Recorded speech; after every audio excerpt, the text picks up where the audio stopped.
introduce our guest.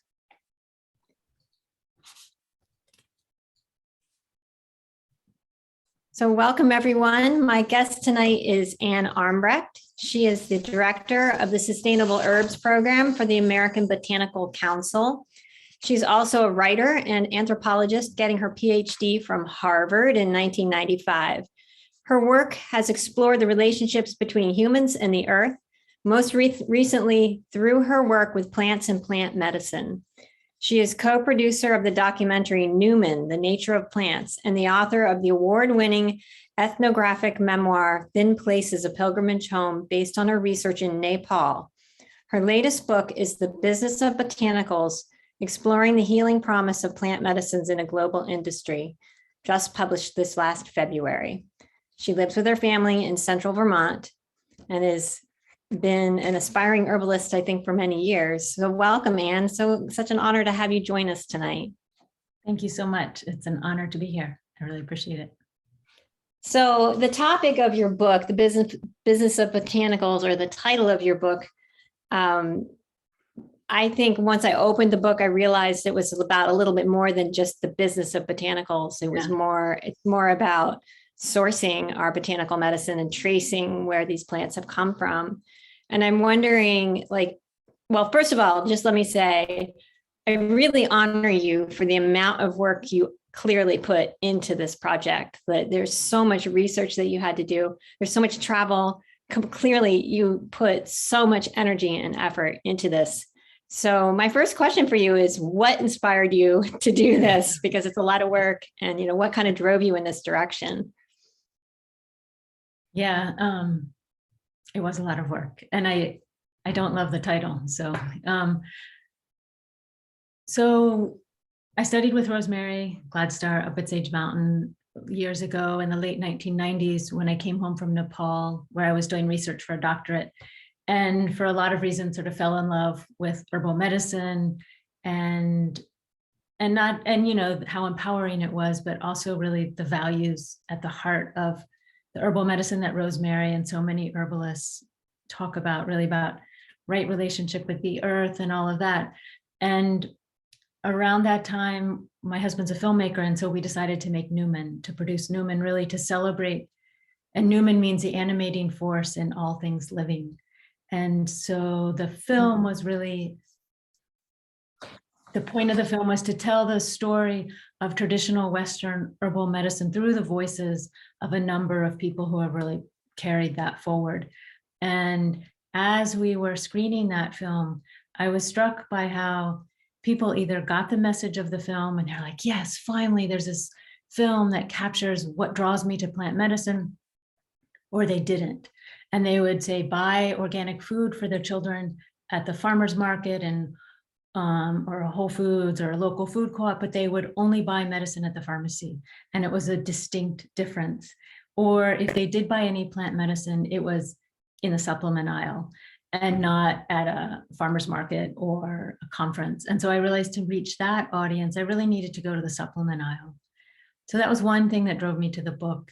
And then another was years ago in graduate school, my advisor talked about the importance of following an object to the source as a way to really understand, we can say all sorts of wonderful things about our values, but what really matters is the choices we make day to day.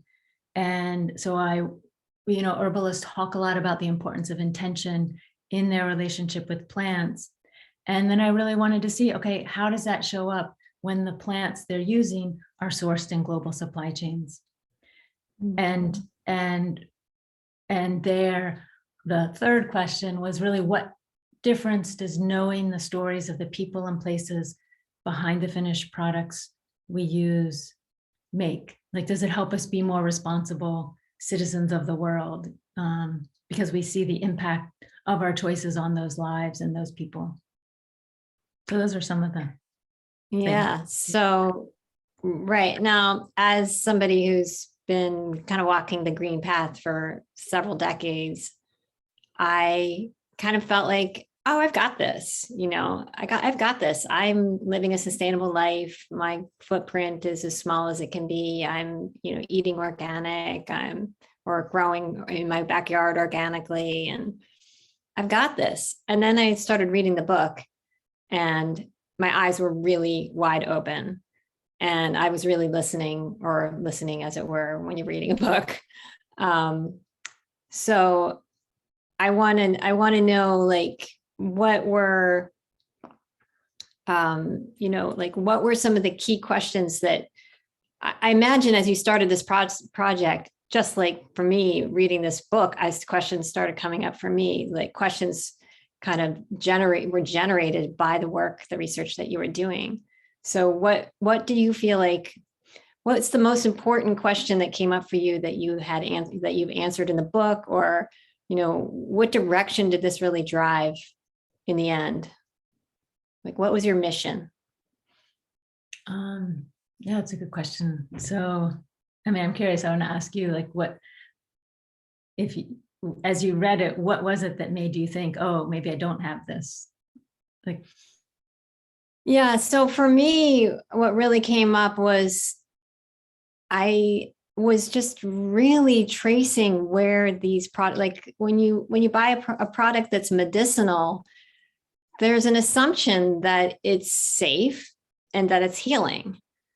And that is actually not necessarily the case, because some of these products, the plants that are in these products are sourced. Well, you can tell us more about the sourcing, but they're sourced. The beginning of that plant journey is much more precarious in terms of safety than I think many of us would be comfortable with. So that was the first thing for me. It was like I kind of ran to my shelf, and looked at my teas and like, oh my gosh, none of these are organic, right? Or maybe my traditional medicinals or. So I do want to talk this evening, some specifics about that, about helping us kind of find our way with products that we can trust. But I also want to talk about some of the pitfalls that producers are running into, or that we as consumers can accidentally fall into without even realizing it. Mm-hmm. Yeah. So back to your question, so what also really drew me to herbal medicine was how empowering it was. That I could go out to my garden. I had a young daughter. My daughter was like 2 at the time when I first started studying, and the reason most people are probably on this call, and make remedies with plants that I could grow. And what struck me as I began learning more about the herb industry was how disempowering it was. It's so hard to get information. It's so hard to get accurate information. Especially when I started, it was quite hard to have people be willing to speak with me. And I first visited some Fair Wild certified projects in Eastern Europe, and I was able to make that connection, and they were willing to open their doors to me, in part because Fair Wild is a really struggling certification. It's a certification for wild harvested plants that really is that it's more rigorous resource assessments than just organic wild, and it really tries to give a fair deal to the wild harvesters, but it's really hard, and it's hard to get companies to take it on. And so they were willing to have someone come in to tell their story in hopes of generating more support. And then over time, more people were willing to let me visit behind the scenes, in part because my mission was never to do this kind of investigative journalism. This is all the horrible things about the industry. It was really to understand, okay, taking people who are trying to source responsibly at their word, that they're trying to do it the right way. What are the challenges they face? Yeah. When, say, Joseph Brinkman, who I talk about a lot in the book, from traditional medicinals, was a real leader in bringing ideas about responsible sourcing to the industry. What does he look for when he goes to these producer companies? So a producer company would be a company that often buys raw material from wild harvesters or cultivators, farmers, often smallholders. And then that producer company or processor, it's called primary processor, different things. That's where quality, really, you make or break the quality, because it can be really, you can have really high quality things that you harvest, raw material, botanicals, but if it's dried improperly, then it can get moldy, or the volatile oils degrade. And that's the key point in the step. And so that's where people like Joseph Brinkman or who work for sourcing companies really focus on that level of quality, of producing to manage the quality control, the quality that you're talking about. Okay, so can we just take a step back for a second, just to clarify? Yeah, sorry. So just get this chain in, like, let's just do the stepping stones, right? From the wild harvester, if it's wild crafted. I know we have farmers as well, but let's just do wild crafting right now. So if something is wild crafted, we go from wild crafter to producer company. Is that right? Like primary processing producer company. And the producer company then sells to the supplement. Well, there's so many, sometimes an herb, I was told, will change hands 13 to 18 times from, say, a high Himalayan valley to a finished product on a shelf. Wow. The direct line. And so we just had this webinar with two ethnobotanists from the UK who have done research tracing the connection between a shorter supply chain and the chemical constituents they were looking at turmeric, and that was the main study, looking at turmeric, and it's better quality with a shorter supply chain. But so the shortest supply chain in that case would be farmers or wild harvesters who go to a primary processing company. Then those raw materials, let's say in India, in that case, it's exported to a contract manufacturing company in the UK, which this is for a tea company. And so that would do a finer cut. So the primary processor in India, they'll do a first cut of the raw material. They'll dry it and they'll store it for a while. And then it will be shipped, say, to the UK, where it will be cut to a finer tea grade and put in tea bags, and then passed on to the brand that we see on the shelf. When we were making Numen, what surprised me early on, we went to New Chapter and in Brattleboro, close to where I live, and I thought I'd see this manufacturing facility, and all we saw were the boxes because it was all contract manufactured by another company. So a lot of this is done behind the scenes by other companies, and often, not always, the brand, the contract manufacturer oversees the sourcing, not the brand. And so we can get around to that at the end of the conversation, because what you want is a brand that it makes sense for economies of scale that works on that when you're buying from a bigger, organic tea brand. That's how that journey works.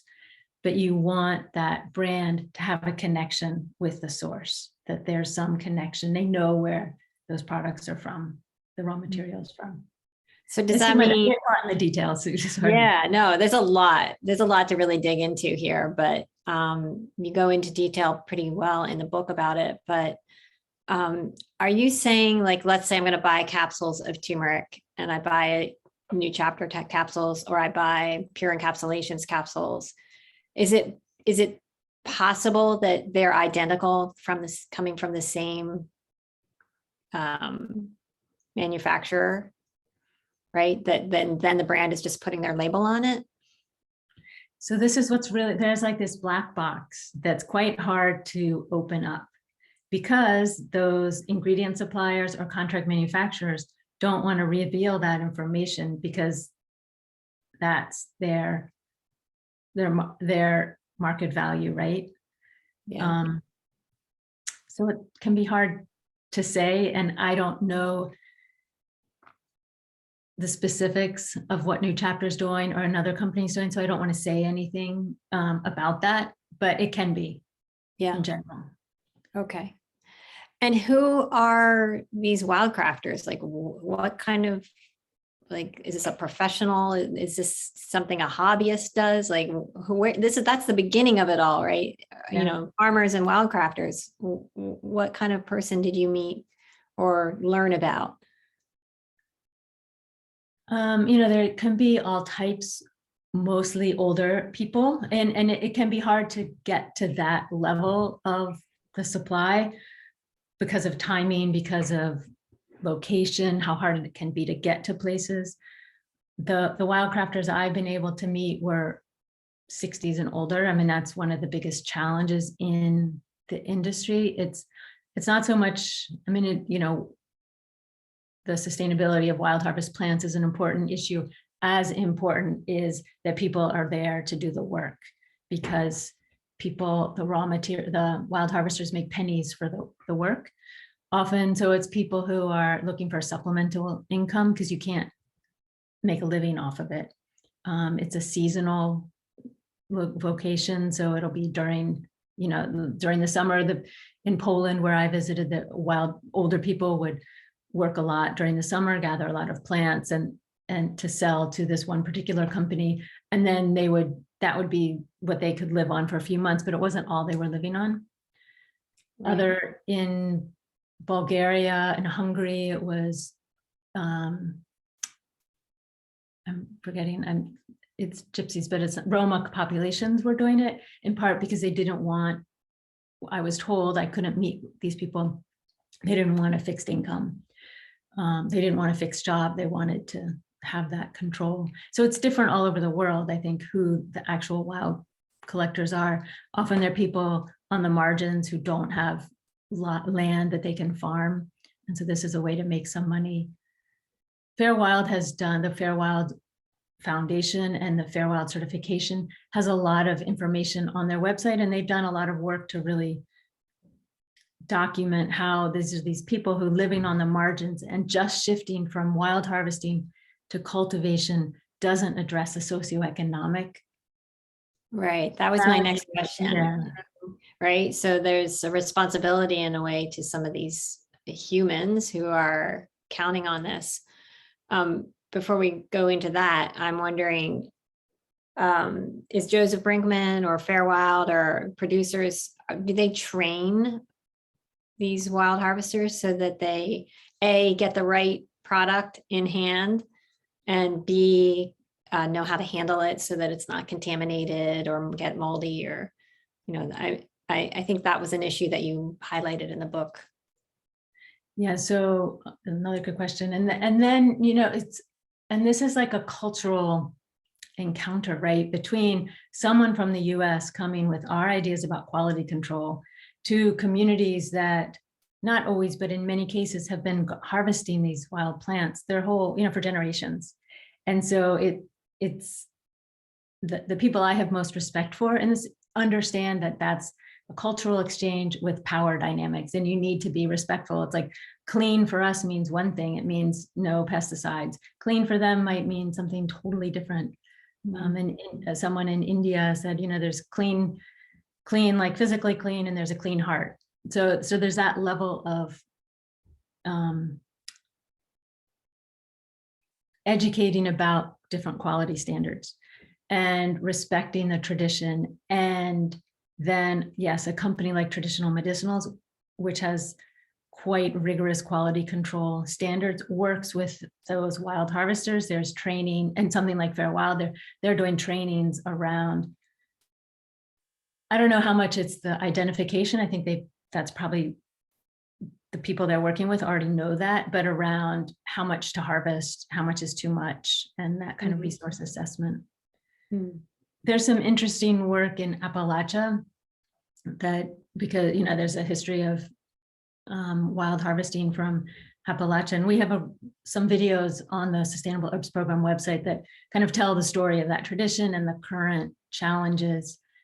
But there are some companies there's a real effort to work to bring training to wild harvesters to kind of bring more respect to the work, so that people, that it's a trained vocation and gets a little more money. Perhaps the idea is it earns a little more respect. It's a challenge. It's a big challenge. Yeah. So as you dug into your research and started following this path back to the origin of the plant, what were some of the most alarming discoveries that you made? I think the most alarming was when I was the first, and I think I talk about this in the book, we were in South India, and we went to India to travel around with Pukka Herbs, the UK tea company. And I write about that a lot in the book. And they're a company that's really committed to working with partners and having a relationship and troubleshooting. So when something is not right, they'll not just, oh, jump ship and go to another company, but they'll really say, okay, how can we address these quality control? They're mostly quality challenges. How can we address those? But at the end of that trip, we went to a wholesale like warehouse in downtown Bangalore, and downtown Bangalore is enough to, there are cars everywhere, traffic everywhere. And this was this really narrow shop with open bags of dried herbs, floor to ceiling, spilling out of the bags. The people who worked in the shop were really eager to show us the different plants that they had. So they'd reach their hands into the bag and put it in a tin dish and show us that herb, and then stick that somewhere and show us another, reach into another bag that was open. So I was just, the layers of what horrified me there, their hands and how clean were their hands, and what came into the sacks at night, and what spilled over from one herb sack into another. Mm-hmm. And then another time in India, a lot I found what matters is sacks. It's really boring things. It's like sacks and labels. But another Ayurvedic company, that the herbs were kind of stored in these open containers with a little piece of paper identifying it, like just lying on top. And then another was they were bringing herbs from the wholesale company to the small little manufacturing, a lovely little small manufacturing center, local homes, I'm sure it was good quality work for those people. They were using reused cement bags. And I thought, oh God, yeah. So those were, and that's all comes down to the handling. Right. And people like Ben Heron, who worked at Pukka Herbs, very involved in their sourcing from India. He said their goal is to get it out of a country, those sort of regions as quickly as possible to places where they can control, like temperature controlled storage facilities, and which cost money and investments. And right. Yeah, that story that you told about the bags overflowing was like, oh my gosh, I never could have imagined. I mean, I guess I could have, but I haven't thought about it at all. So I really appreciate that picture. But can I say one more thing? Yeah. One other thing that did surprise me that I think, and I talk about this in the book, but like the manufacturing part of, processing herbs, there's a lot of machinery, and it's dusty. And so part of this journey was learning to I'm not close to manufacturing. I didn't grow up in that kind of work environment. And so some of that shock was my disconnection from what it takes to produce things. Like if I want tea bags, unless it's from, locally sourced, then there's going to be some mechanization in there.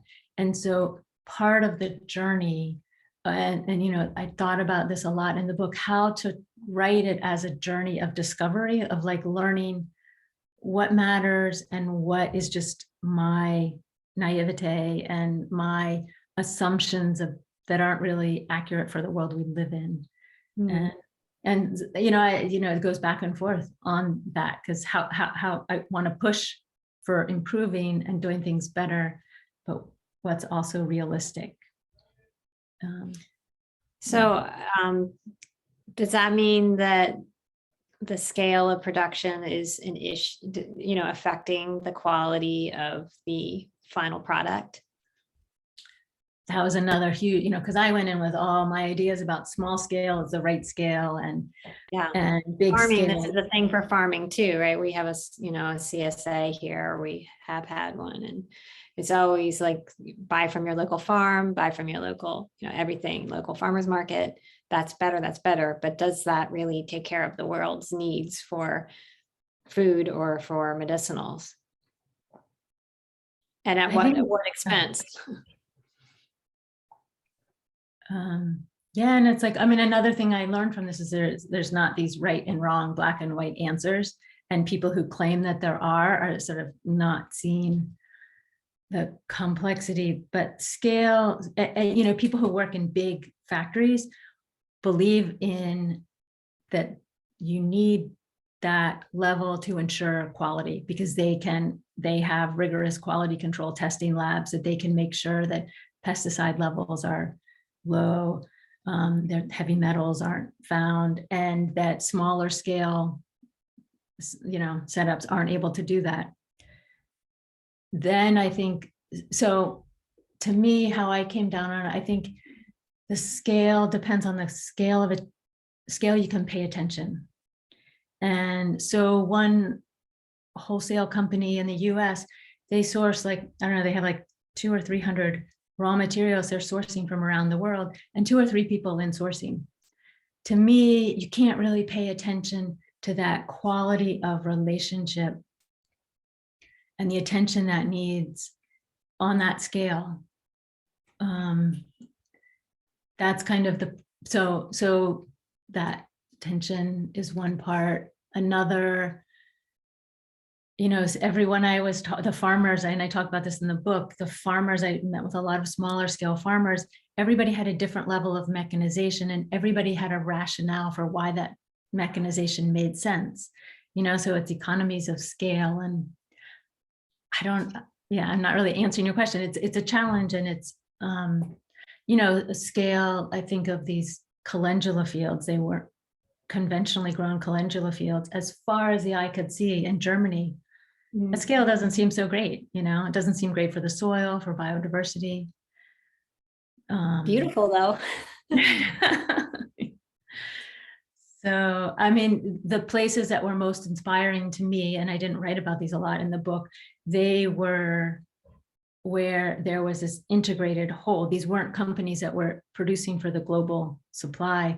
This one in southeastern Poland, there was it was started by a man who had grown up as a wild collector, and then he started manufacturing. He would carry the herbs to Krakow or Warsaw, and then he started manufacturing them. And so now he had a company where he would make herbal teas for the Polish market, so they didn't have kind of global regulatory challenges for the Polish market. And then there was a botanical garden there, and there was this sort of education. They had an herb education center. They were building buildings in the traditional Polish style. And so they had this whole hotel that was filled with young Polish families. And it was that integrated whole. And that seemed to me like the right scale when those. So were they producing all their material, or were they sourcing from India? And No. The collectors would bring it, wild collectors from around Poland and things like that. And I was thinking so for the Polish market. Yeah. So that kind of fits in, just to jump ahead, but with medicine of place, that expression that we're hearing a lot now. Do you agree with that? Do you want to say a little bit about that, just since we're there? Yeah. I know I threw that at you. No, I mean, that's what I think the book should have been called. And that's and there's a lovely, when in the book I talk about our visit to Veriditas, these wild gardens by this couple in Western Oregon. And that's what they were saying. She's like, all our relations are here. Everyone's here. The animals are here. The plants are growing in this diverse way. And that's the medicine. And that's really, I think, what I took from this journey was herbal medicine risks becoming so much focused just on the product and something that we buy. And to me, what's been most healing is this journey that plants have taken me on, and the web of relationships. And to me, that's that medicine of place. It's not a product, it's a relationship, a set of connections. And yeah, that's what I'll say first. Does it really mean that you should buy only plants from your local area? Like be using a collection of plants that are native to your area, or that could be produced locally? Or no, not so much? I mean, I don't feel like there's a right or wrong. I mean, to me, it feels like, and this is also sort of jumping ahead, but I think it's for each of us, if we're using plants as medicine, to really think, okay, what are the values that I care about? Say, I care about small farmer livelihoods in Southern India. And I know like Banyan Botanicals does a great job of working on those relationships. They don't say they're perfect, but they're working on them. Pucka Herbs is doing that. So I buy from those companies. I buy from companies that the values resonate with things that matter to me. And those companies need us to buy from them so they can do the work they're doing. So and small farmers from India, like that are selling turmeric or cardamom or pepper or nutmeg, they've been caught in this spice trade, and their whole economy is oriented around that. These companies are trying to work with this global trade that's pretty unequal and make it as equitable as possible. And so I feel like it's not just to shift and suddenly say it's all local, because there are these trade networks that are, it's really hard to untangle, but and I try and do that in the book, but it feels more complicated than local or not local. I actually love to hear you say that, right? Because I think the knee-jerk reaction is I'm going to grow my own and only purchase local. But there's a cost for doing that, right? There's a cost. And maybe you could say a little bit more about how that would impact communities, particularly, you traveled to India. The whole chapter on Senna was just like my favorite chapter. Yeah. With Drake Sadler of Traditional Medicinals and Neoma and the Traditional Medicinals Foundation. So I just would love for you to talk, just tell a little bit of that story and highlight like how that choice to completely, banish medicinals from afar would impact people who are really trying to approach their work with integrity. Yeah. Particularly women. Yeah. So the idea behind the work that they were doing in Senna in Rajasthan, and the work really started by Joseph, is this idea that the quality of a botanical is only as healthy, as good as the quality of that community. And so in that community in Rajasthan, those women mostly, not men, the young girls dropping out of school and walking like an hour round trip a day, and if for one trip, one thing of water, and taking 6, 7, 8 trips of a day to get water. And so if that is the context, the socioeconomic context of the village where an herb company is buying Senna, that's not a great, it's, and, that it's not just our wellness, it really has to be the wellness of those communities. And that was the principle that led them to do this deeper work in that particular community as well as others. And there it was around women and supporting the women and helping them go to school and getting water closer and things like that, so that by easing that largely water stress, overall the farming in the community will be better. And hopefully, the Senna is part of that. That project is really I was prepared to be really cynical. I saw a lot of I was really disillusioned by development projects in Nepal. That project in Rajasthan is the way it is in large part because of Neoma. She's a remarkable person in the way she shows up and pays attention. There's that thing of attention again, pays attention to whomever she's with, and she's present. She brings her presence to men, women, girls, and is committed. It's not just, oh, I'm coming to this area for a year. It's coming back again and again, and forming this longer term relationship. Yeah, to clarify, Neoma is married to Drake Sadler, who's one of the founding members of Traditional Medicinals, and they are still very active, particularly in the socioeconomic work that they do, that company does. Sorry to interrupt. Just want to make sure. So I was trying to think what there was more of your question that. Well, we can shift from here because we're already talking about traditional medicinals and some of the other companies. Can we talk a little bit about who is getting it right and what they're doing that gives them your seal of approval? I have this long post on the Sustainable Herbs Program website about why I don't like to recommend companies. Too bad. We all want to know. Everybody does. Well, I don't, because when I studied herbal medicine in the late 1990s, we were told, the companies to buy from, and they're still pretty much, Herb Farm, Gaia, traditional medicinals are doing well. All those companies also, though, have had turnover. They have new CEOs, they have new people in charge of sourcing. And so it doesn't seem that, like, saying a company is a good company, it's not a static thing, it's an ongoing thing. And that I feel like, going back to that empowerment thing, so if we are going to buy herbs that we're not growing ourselves, then how can that be something where I'm not just a consumer buying this company because someone told me it's a good company, but how do I educate myself so I know what to look for, what questions to ask, to let that company know, okay, I support you and I want to know, but I wish you would do a little bit more about this. I wish you had a few more people in sourcing. I wish you would visit your suppliers. The number of companies that actually visit their suppliers, maybe you can count them on this hand, maybe not. It's so few. And how do you find that out? Ask them questions. Nobody asks questions, call and ask the questions, because there's so much attention, especially from bigger companies, about consumers and what consumers want. And so they listen.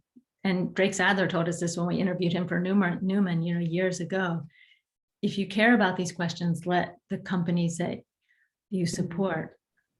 And a good place, on the Sustainable Herbs Program website, under our donors, there's a number of companies that you won't know because they're ingredient suppliers, but there's also companies like Banyan, Rasa is a great new startup, Gaia, Herb Farm. Those are companies that have chosen to commit a certain amount of their money, their resources in this initiative to kind of raise the boat of sustainability in the industry. So that, I think that's a good place to look, and then look at the website and see, like, if it resonates. Another thing to look for is certifications. Certifications aren't perfect at all. And, there's a question of scale and affordability and all of that. But in addressing those issues that I was saying before about knowing where the chain of custody, certified organic requires that there is a chain of custody and the paper trail, so that people are paying attention. You can trace that herb back to the source, which is what you want. Otherwise, if those herbs are bought on the open market, you don't know that anybody's paying attention. And the other thing to look for is fair certification, which is like 5 to 10% of botanicals in the market are some kind of either fair for life or fair trade or fair wild. So there's a lot of work to be done, and even fair certifications doesn't mean people are making enough to make a living. It's that there's a start. They're paying attention to these questions. Okay. So that website is American Botanical. No, Sustainable Herbs Program. Sustainable Herbs Program. Sustainable Herbs. I can type it in here. Okay. So while you're doing that, you can mull over my next question, which is, I feel really dumb that I haven't been paying attention to this. I think I just said that a little bit in the beginning, but I kind of just assumed because it's a medicinal product that it's certified organic. But now I'm looking at my labels and nowhere is it saying certified organic, and most of them aren't certified organic. And what the heck? And so I'm going to say maybe an obvious answer, question. It was an obvious answer on your side, but does it really matter if something is certified organic or not? Like, how big a deal is that? And also, why is there so few products that are certified organic? Like, it seems like a very small percentage. Yeah, and so it's like all these are sort of a little complicated. I think it's a little complicated because of the extraction part, and so, but I'll get to that in a second, because the certified organic part, I think it's really important, and I think it's really important because in our choices, we are defining the kind of world that we want to create, and that if those of us who can buy certified organic aren't, then that means that we're, that's one less, if we are buying certified organic, we're spreading some areas where there's less pesticides and for, chemicals that are being used, and those chemicals have been shown to cause disease. And so to me, it makes no sense that I'm taking an herbal product for my health and wellness, even if in that finished product, it's below the pesticide levels and it's safe for me, because there are these levels and they have to be approved and that, but that the workers are exposed. To me, that doesn't wash. And, and there's also the challenge of so for tinctures, and it has to be a certified organic solvent, and I've spoken with heads of companies of ingredient suppliers in India who say that that's too expensive, like it's too cost prohibitive to have certified organic ethanol. They don't have access to it. There's not a market for it. There's not enough demand. And so they can't do it. And there are already pesticide residue on the certified organic crops, which is true.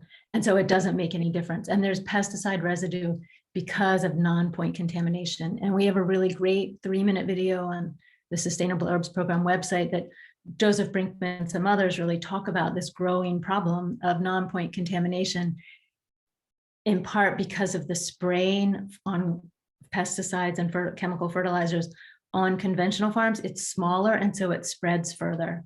And so it'll show up in organic fields that then they can't pass the organic stand certification, or wild harvested plants that are far in the mountains can't pass the certified organic levels. But it's not their fault. It's because, as Kevin Casey, he's so great in this video, he's like, it's not the organic herb world's fault that these pesticides are showing up. There's too many pesticides in the world. Yeah, they're everywhere. Yeah. Yeah. And so I feel like when herbalists, if the herb world is saying, herbalism is really better for the earth, that's something to look at and consider, and use fewer herbs and only buy organic, something like that. Mm-hmm. And you use fewer herbs because why? If money is an issue, right? Yeah. Rather than a whole bunch of conventionally grown. Right. I hear what you're saying. Yeah. So could we talk a little bit about where to source like some of our favorite go-to non-local at least to North America? Like I'm thinking turmeric, right? Like I use turmeric every day, use it as an anti-inflammatory. It's an incredibly well-researched plant. Where can I get it organic as a product? Don't necessarily want a bunch of rhizomes that I have to process. That's not where I'm at in my life. So what if I want a product that's easy to take either in capsule or liquid, or where do I go and how do I know that it's safe? So for something like turmeric, and so the thing I'll answer your question, but my hope this answers another question too, in the herb world and herb teachers, is that there's so much focus on the constituents of this herb, this particular species, like nettles or turmeric, and it's this, and what it will do for me. And what I would love to include in the education is looking at the issues around, say, turmeric. So there's interesting issues around turmeric. It's either grown on huge smallholder farms in India where they sell on a central market, and the price is really fluctuating. they will store it longer so they get a better price. That's kind of the open market. Or there is a closed, more direct supply chain for turmeric. That's something that's this one set up by Pucca and that Banyan is connected to, and that where smaller certified organic Fair for Life that goes from a producer company that has direct relationships with the farmers. But so it's an issue in turmeric, the socioeconomic issues there, I think. I don't think turmeric is a plant. It doesn't use a lot of pesticides, so it's not financially worth a farmer using those. So there, it's really socioeconomic. And Meaning that the issue is around what, how the workers are paid, what kind of contracts. So another key issue, and farmers in the US talk about this. Elise Higley at Oshala Herbs is quite articulate about them. You know, they grow really good organic herbs in the Pacific Northwest, a company about what they sell some wholesale, but they won't get a contract from that wholesale company until really late in the season, but they need to buy seeds, they need to hire their workers. And so other ways companies can help be a better, more responsible buyer of the raw material is providing contracts, doing long-term planning, you know, say, we'll buy this for 3 years, things like that. But back to your question, with that kind of information and story about the issues about where herbs come from, I feel is crucial to herbal education. And so turmeric is an interesting example, I think, because so many issues come up around contracts and things like that. And this past summer, we were visiting some regenerative farms in Costa Rica, many of which are growing turmeric for regenerative using a mixed agroforestry setting. And so those are interesting companies. Also, one in particular is Rewild Organics, I think. And they sell bulk turmeric powder. Banyan sells bulk turmeric powder. I don't know, I answer your questions in circles, but hopefully. Yeah, and part of the reason for that is because it is a circle. There's so much going on. And I think in the book, you really take us along that trail, and what you clarify for me, how complicated the issue is, that it isn't linear. It's not a linear path, and it's not a linear issue, you know, even around certified organic. It's not a linear issue. There's a lot of factors that come into play. So we're coming to the end of our hour, and I want to save a few minutes for people to ask questions, but you've already hinted at this, but do you want to add anything to what the individual can do, or we as an herbal community can do to make a difference, to support right action in terms of our plant medicine, lessening our footprint and widening our socioeconomic impact to support people who are marginalized? Yeah, well, just to add, you had mentioned rhodiola before, and rhodiola offers an example kind of what we can do, because it's not an easy one at all, because most of it comes from the wild. They're not good sources. To get enough cultivated in the market, it's not ready yet. And so what it takes is people who buy rhodiola, say if there's a company you buy from, you like their product, talk to it's not necessarily going to be a sustainably wild harvested plant. It could be over harvested from areas and a lot of issues, but see yourself as a partner of that company rather than a critic and jumping ship to what I was saying, to another company that says they're doing it all right, but nobody's doing it all right. Nobody's wild harvesting rhodiola. Nobody has it figured out. And so partner with that company and ask them, what are you doing to be able to trust your supplier more? What are you doing to invest? You know, there's some certified organic farms and non-organic, but not really using pesticides, that are trying to come up and running. That's a 6-year process because it's a root. Ask those companies, are you making it? How can you support those companies? So to really think of ourselves not just as a consumer of a product, but really like if you're a member of a CSA, it's a relationship, or I give money to my local public radio. When I buy something, say from Gaia, I'm helping Gaia do their work. And I'm also engaging with Gaia and having conversations and trying to see, okay, what do you all need? How can the Sustainable Herbs Program help you do what you're doing better? And so if we all kind of see ourselves as a partner, can that help give that sort of empowering sense that herbal medicine so offers? everybody needs to be a little bit bolder and a little bit noisier, but in a supportive way, Yeah. rather than maybe an activist kind of way. I mean, not that activism is wrong by any means, but we want to like nourish and support our herbal companies and try to get them moving in the right direction. That's maybe there'll be a flush of emails coming into some of these companies just from this conversation that we're having today. And part of so that, if you have go ahead. Part of that, I think, is educating ourselves about how complex it is, because partly why it's so hard to get information is we can all be very judgmental and assume there's a right and wrong answer. And that's not going to, the people I know and that I work with are trying their best, and it's challenging, and they're dealing with costs and the pressure of Amazon and cheap products. And so educate yourself too about what the issues are and the challenges. Well, I'm going to tell you, everybody who's watching, if you really want to educate yourself, get the book.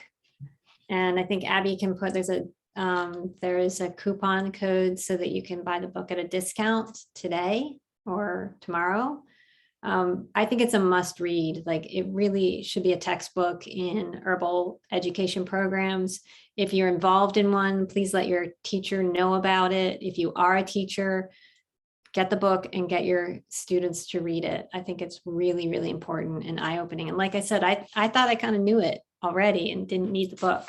And then I read the book and it really opened my eyes. And I'm so grateful to you for that, Ann. Really important work that you're doing. And I hope we can get the word out far and wide. Thank you. I had seen Kate Gilday's name on here before, and Kate Gilday immediately bought the book, and she bought a copy for everybody in her company. And then Traditional Medicinals actually had a whole book club where they had, there 20, 30 people who they had read it and would have the series of monthly talks. And those are the kinds of things that I hope that it's a tool to really ask questions and learn and see. Right. And so anybody who, who's watching, who's in the BotanicWise community, you can post about the book, you can post questions there, and we can invite you to jump in there and answer questions that people might have in the coming month, and just start this conversation within the community as well. Do you mind hanging out for a few minutes if anybody has some questions? I think there's a few questions that came through in the chat. So Courtney, if you want to unmute yourself, I think you can unmute yourself and just ask your question, that'd be great.